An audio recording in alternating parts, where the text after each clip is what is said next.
Good morning. Brain stroke पे हम आज बात करेंगे। इससे पहले के जो वीडियो थे उनमें हमने ब्रेन के एक एक हिस्से को समझा और यौगिक प्रैक्टिस द्वारा किस तरीके से पर्टिकुलर हिस्से को एक्टिवेट रखा जाए वो हमने पढ़ा। आज हम बात करते हैं ब्रेन स्ट्रोक की। तो ब्रेन स्ट्रोक एक ऐसी समस्या है जिसमें ब्लड की जो सप्लाई है, यानी कि वो नलियाँ, वो आर्टरीज जो ब्लड को ब्रेन के अलग अलग हिस्सों में पहुंचाती हैं, अगर उनमें से किसी एक में ब्लॉकेज आ जाए या फिर वो फट जाए तो ऐसी स्थिति में ब्लड आगे के हिस्से में नहीं पहुंच पाता है और जिसके कारण उस हिस्से तक ऑक्सीजन और न्यूट्रिशन नहीं पहुंच पाता है और वो एरिया जो है अपनी फंक्शनिंग या अपनी वर्किंग को नहीं कर पाता है, जिसके कारण शरीर में अलग अलग समस्याएं उत्पन्न होने लगती हैं। तो सबसे पहले हम समझ लेंगे ब्रेन स्ट्रोक है क्या। ब्रेन स्ट्रोक का मतलब है कि ब्रेन के किसी हिस्से तक प्रॉपर ब्लड की सप्लाई का रुक जाना, ये ब्रेन स्ट्रोक है। ये दो प्रकार के होते हैं। दो प्रकार के ब्रेन स्ट्रोक हैं। एक तो है इस्केमिक प्रकार का ब्रेन स्ट्रोक और दूसरा है हेमोरेजिस टाइप ब्रेन स्ट्रोक। तो जो इस्केमिक प्रकार का है उसमें क्या होता है कि जो आर्टरी ब्लड को ले जा रही है उसमें किसी प्रकार का क्लॉट हो जाता है और ब्लड फ्लो आगे नहीं बढ़ पाता है और ब्रेन का वो हिस्सा क्या करता है, अपना फंक्शन छोड़ देता है या फंक्शन को नहीं कर पाता है। दूसरा हेमोरेजिक प्रॉब्लम है जिसमें आर्टरी फट जाती है। आर्टरी फटने से जो है ब्रेन के कई हिस्सों में ब्लड जमा हो जाता है। तो दो प्रकार के हो गए, एक तो इस्केमिक प्रकार का, दूसरा हेमोरेजिक प्रकार का।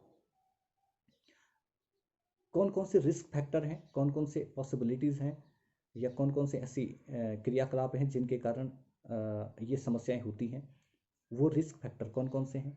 उनमें सबसे पहला जो रिस्क फैक्टर है वो है ओबेसिटी या मोटापा। मोटापा बढ़ने के कारण ब्रेन स्ट्रोक होने का खतरा बढ़ जाता है। दूसरा इनएक्टिव लाइफ स्टाइल, जो लाइफ स्टाइल हम आजकल जीते हैं जिसमें हमारे फिजिकल वर्क जो है पूरी तरीके से समाप्त हो गया है।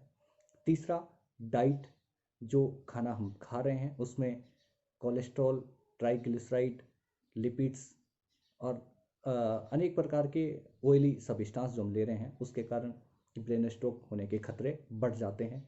इसके अलावा हाई कंजप्शन ऑफ एल्कोहल, बहुत ज़्यादा शराब का सेवन, बहुत ज़्यादा स्मोकिंग या बहुत ज़्यादा ड्रग एडिक्शन होना, ये सारे जो है रिस्क फैक्टर हैं जिनके जिनके कारण जो है ब्रेन स्ट्रोक होने का खतरा बढ़ जाता है। इसके अलावा एक रिस्क फैक्टर है एज। ज़्यादातर जो है 40 ईयर के अबव ही ऐसी प्रॉब्लम देखने को मिलती है, लेकिन कई बार जो है कम एज के लोगों में भी ऐसा होता है।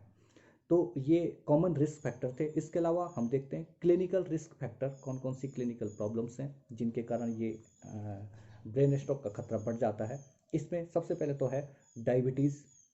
डायबिटीज़ के पेशेंट्स में जो है ब्रेन स्ट्रोक होने का खतरा बहुत ज़्यादा होता है। दूसरा हाइपरटेंसिव, कुछ लोग जिनका ब्लड प्रेशर बहुत हाई होता है उनमें ब्रेन स्ट्रोक होने का खतरा बढ़ जाता है। इसके अलावा कुछ फीमेल्स जो कि हार्मोनल थेरेपी ले रही होती हैं बेबी कंसीव करने के लिए या किसी अन्य कारण से जो भी हार्मोनल थेरेपी ले रही होती हैं उनमें भी जो है ब्रेन स्ट्रोक होने का खतरा बढ़ जाता है। इसके अलावा स्ट्रेस या तनाव के कारण भी जो है ब्रेन स्ट्रोक होने का खतरा बढ़ जाता है। तो ये क्लिनिकल फैक्टर थे जो प्रोबेबिलिटी को बढ़ा देते हैं ब्रेन स्ट्रोक की।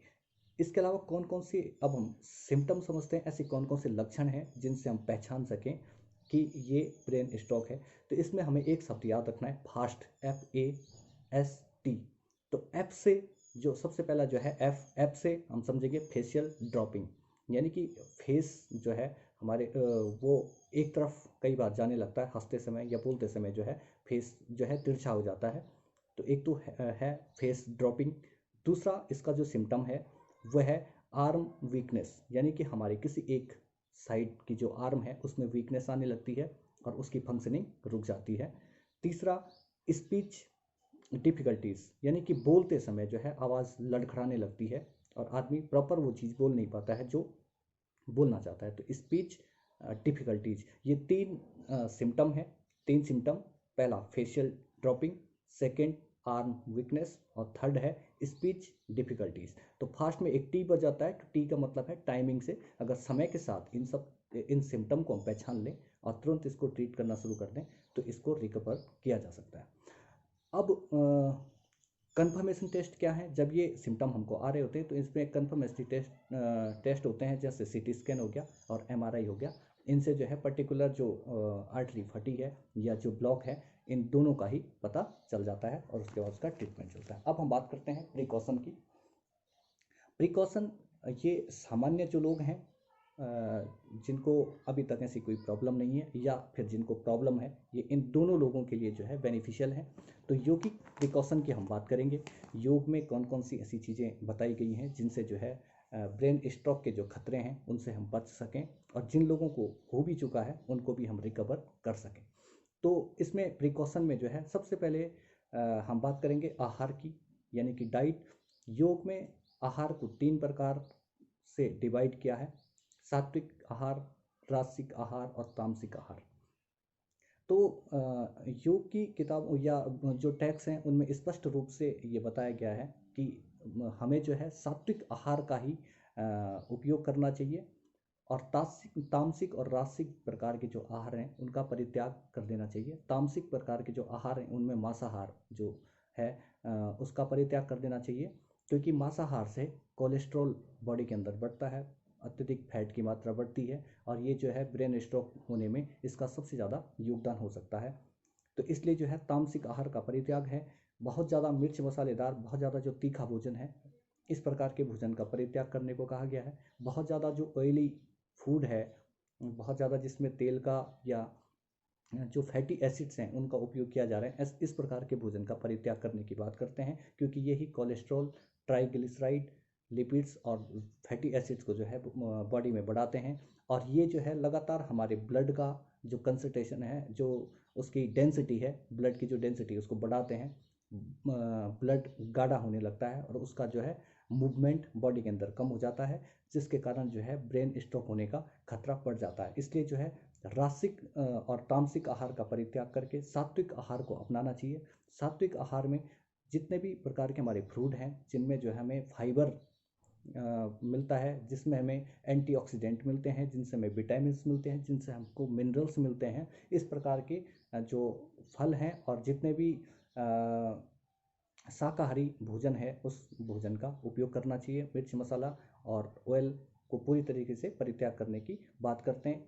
और आहार में जो है अति आहार और अल्पाहार ये भी बहुत महत्व रखता है। तो अति आहार करने से भी जो है शरीर में विभिन्न प्रकार की समस्याएं आती हैं, इसलिए अल्प आहार की इसमें बहुत ज़्यादा व्याख्या की गई है कि अल्प आहार से विभिन्न प्रकार के रोगों से निजात पाया जा सकता है। तो अल्प आहार और सात्विक आहार जो है बहुत ज़्यादा बेनिफिशियल हो सकता है। इसके अलावा यौगिक लाइफ स्टाइल अपनाने में एक तो सबसे पहले आहार हमने बात करी, दूसरा हम बात करते हैं कि आसन, कौन कौन से आसन। तो उसमें एक तो सबसे पहले शुरुआती तौर पे हम सूक्ष्म व्यायाम को कर सकते हैं। जितने भी हमारे जॉइंट हैं, नेक जॉइंट है, शोल्डर जॉइंट है, ट्रंक जॉइंट है, नी जॉइंट है, एंकल है, रिस्ट है, तो इन सारे जॉइंट में क्या कर सकते हैं हम लगातार मूवमेंट के द्वारा जो है यहाँ पे जो ब्लॉकेज होने की जो संभावना है उनको समाप्त कर सकते हैं। जैसे हम नेक मूवमेंट करते हैं तो नेक मूवमेंट में जितने भी ब्लॉकेज अगर इन आर्टरीज में आने की संभावना है तो ये समाप्त हो जाती हैं।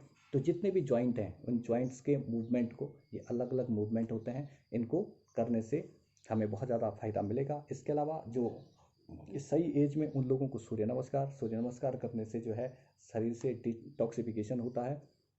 शरीर के अंदर जितने भी पॉइजनस सब्सटेंसेस हैं उनका वो एग्जिट होता है बॉडी से। इसके अलावा आसनाज में जो है जो मुख्य आसन हैं जिनको हम ब्रेन स्ट्रोक से रिलेट करके देखें कि जो ब्रेन स्ट्रोक से हमें बचा सकते हैं, उनमें एक तो उत्तान पादासन होगा, पश्चिमोत्तानासन हो गया, हलासन हो गया, मत्स्यासन हो गया, शीर्षासन हो गया। ये सारे आसन जो हैं जो ब्लड की तरफ जो ब्रेन की तरफ जो है ब्लड फ्लो को बढ़ाते हैं। इस तरीके के जितने भी आसन हैं ये हमें फायदेमंद होंगे। इसके अलावा बात करते हैं प्राणायाम की।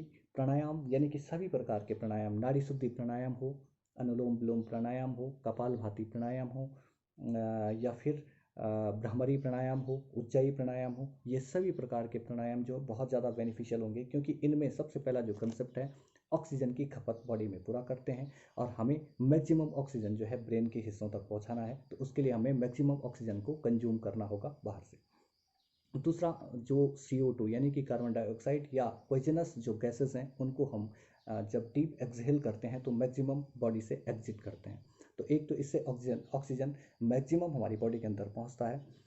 दूसरा, जब हम जो है इनहेल और एक्सहेल करते हैं तो विभिन्न प्रकार की नाड़ियाँ, जिनको जो है योग सूत्र में नाड़ी के रूप में बताया गया है, उनमें मुख्य नाड़ियाँ जो हैं ईड़ा, पिंगला, जो नाड़ियाँ हैं, इन नाड़ियों में जो भी मल उत्पन्न, जो मल रुक गया है, मल का मतलब वही जो कोलेस्ट्रॉल की हम बात कर रहे हैं, जो फैट की हम फैटी एसिड्स की जो बात कर रहे हैं, जो कि इन नसों में जमा हो जाता है, जिसके कारण ये ब्लड के फ्लो को रोकते हैं। तो प्राणायाम के द्वारा जो है इन जो जितनी भी नसें हैं, ये जो आर्टरीज़ हैं, इन आर्टरीज़ को क्या करते हैं, प्योरीफाई कर देते हैं। तीसरा, जो हमारा ब्लड है, ब्लड को गाढ़ा होने से रोकते हैं। और ब्रेन में हम पहले भी पढ़ चुके हैं कि अलग अलग हिस्सों में जो है ऑक्सीजन का क्या रोल है, प्राणायाम का क्या रोल है, वो हम पिछले वीडियोस में बात कर चुके हैं। तो प्राणायाम में जो है उज्जाई प्राणायाम, भ्रामरी प्राणायाम, इनका भी बहुत ज़्यादा बेनिफिट है, क्योंकि भ्रामरी प्राणायाम जब हम करते हैं तो उससे एक वाइब्रेशन उत्पन्न होती है जो शरीर की अलग अलग कोशिकाओं को स्टिमुलेट करती है। इसके अलावा हम बात करेंगे, प्राणायाम के बाद हम बात करें मंत्रोच्चारण की, उसमें ओम की ध्वनि है, गायत्री मंत्र है, महामृत्युंजय मंत्र है, या किसी भी प्रकार का जो वैदिक मंत्र हैं, उन मंत्रों का जब हम उच्चारण करते हैं तो उस उच्चारण से जो है हमारे शरीर में एक वाइब्रेशन उत्पन्न होती है, हमारी ब्रेन की जो कोशिकाएं हैं वो स्टिमुलेट होती हैं, और अगर उनमें किसी प्रकार का क्लॉट हो गया है तो वो क्लॉट जो है धीरे धीरे समाप्त होने लगता है। तो मंत्रोच्चारण का बहुत ज़्यादा मुख्य योगदान इसमें हो सकता है। ये एक सूक्ष्म प्रक्रिया है, बहुत स्लोली काम करती है, लेकिन ये काम करती है। इसलिए जब स्वस्थ हैं या अस्वस्थ हैं, दोनों परिस्थितियों में मंत्रों का उच्चारण जो है बहुत ज़्यादा हमको फ़ायदा पहुंचाता है।